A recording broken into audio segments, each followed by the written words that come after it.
Alright guys, what is going on? Insanity coming back at you today with another breakdown of one of the new maps in the Revolution DLC pack for Black Ops 2, and this particular map is Downhill. This is the first time that Treyarch decided to go ahead and go back to the original snowy environments that made Array and Discovery so awesome on the original Black Ops, and they were some pretty big time fan favorites, you know, with Array having this, satellite, big satellite dish that you'd be running around with, and the spawns, and knowing where to put the correct RPG shots and where to throw the grenades, and sniping along, the side of the cliff and all that good stuff. So it's really nice to see them go back to the snowy environments. As you're running, you get to hear that awesome, crunch of the snow as you're running and stepping on it. And anyways, let's just go ahead and get into this and really talk about the environment and what paths and modes I think this map is good for, and what you should and should not do. So, for this particular match, I believe I was running around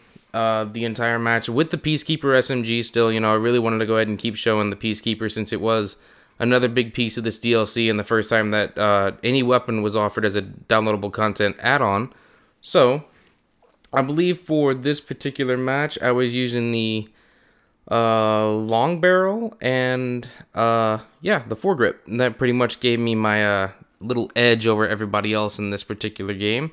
So the three parts you really need to look out for while you're playing on this map is one, watch your spawns. I mean, a lot of times people just kind of like to just keep hanging around on the spawns, and I'm sure that's on every single map, but on this one it seems to be really bad because you barely have to go too far out for you be able to spawn right behind someone, and all they have to do is just kind of just sit there and lie and wait for you to come down a path and pick you off.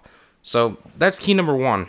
Now, key number two, there's this huge area in the center of the map that, it's basically a little ski lift gondola place where you could get on there if you were like a, I don't know, person doing some tourism and skiing and whatnot.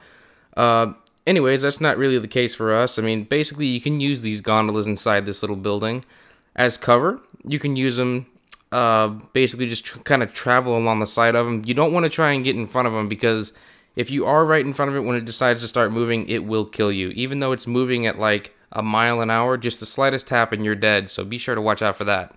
Now, the other big thing that you need to worry about is on the top side of the map, where you can start going down to where the gondolas would be. There's two different paths you can take, and that's what you really need to watch out for, because it randomly, when you're looking at your mini-map and you see a bullet shot go off and you start running in that direction, you have to realize there's two paths.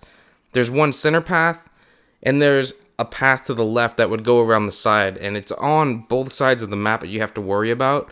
So there's a possibility that you think you might be able to go pick someone off, but they may be on the other side of like this big, huge, hill that separates your side from the middle of the map, and that's what you need to be careful about. Otherwise, you could be running towards something that's not even really there and get flanked and picked off, by complete accident just because you thought you were going in the right direction and you really weren't. Now, the other thing you really need to watch out for is, again, when you go back to that center section where those gondolas would be and where they stop and where they start moving again and where they could kill you.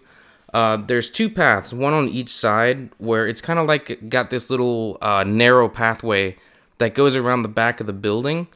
And on that scaffolding, it basically gives like a back entrance to where the gondolas would be. So not only do you have to worry about, the front where the gondolas would go out and come in, people can just jump up and come up through there and, pick you off, or you have to worry about the people coming in through the other side. You always have to worry about people coming in the back. So there's four different ways that people could be coming in, and either A, they could be helping you, like say you're playing demolition. Like, it's really interesting. They've decided to go ahead and put one of the bomb sites right in the middle of where the gondolas stop. So at random points, if you're deciding to go ahead and plant a bomb in demolition, you could be, going prone and planting the bomb, and no one may not even know that you're there. But there's also this possibility of you don't know they're there either. So right as soon as you get up, or they see, diffuse pop up and all that stuff, you really have to wonder, am I going to get picked off? Is someone, about to just knife me from sitting right behind me as I'm sitting here planning because I didn't see them while they, snuck around the gondola? I mean, it's stuff you have to worry about. Now, the two things that I really have to say that really, irritated me about this map is the spawns. The spawn is the number one thing, and the second thing is these little gondolas, they actually get in my way.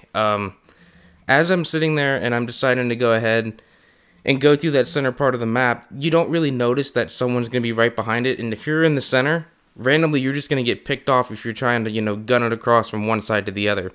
In between where the two gondolas go in and out, there's also this little cubby hole where you can walk into, and it is like the perfect spot for snipers, ACOG scopes, and for target finders. So if you're running through that center map, make sure you have some type of perk on to try and make yourself hidden, you know, like cold-blooded or whatever, to try and make yourself not noticeable by a target finder, because you're going to be easy pickings if you're going down that center section.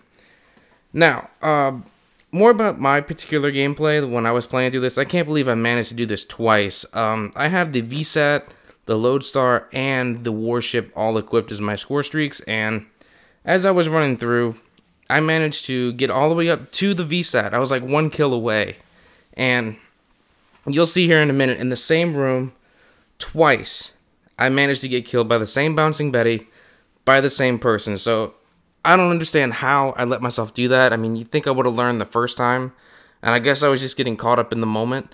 So I was just trying to rush in and kill the guy and hopefully get the score streak and, you know, jump through the window and get a second kill and get the other score streak and just go from there. Because, I mean, as long as you get that VSAT, you're almost guaranteed, you know, to rack up some serious, you know, kills and have a huge KDR by the end of the match. But one of the big things I wanted to point out about my particular performance is, since I screwed that up twice, I didn't get a single score streak this entire game. And with that came a 3.0 KDR. I mean, it's pretty nice to get, you know, those decent KDR matches where, you know, you're getting serious score streaks and have a, you know, VSAT up with the Lodestar and, you know, using the Warship to your advantage and just picking off spawn points like crazy. But for me to not to have any score streaks at all, not even a single UAV, well, I take that back. I think my teammates had some UAVs, but, you know, I didn't really contribute to the team in any way by having UAVs or, you know, counter UAVs or care packages. So overall, I have to say, I mean, to get that 3.0 KDR, 30 kills, 10 deaths, I mean, I was very, very happy with it. Anyways, guys, if you like the commentary I did, you like the gameplay, go ahead and give the video a like, subscribe if you're new, and I'll catch you next time. Later.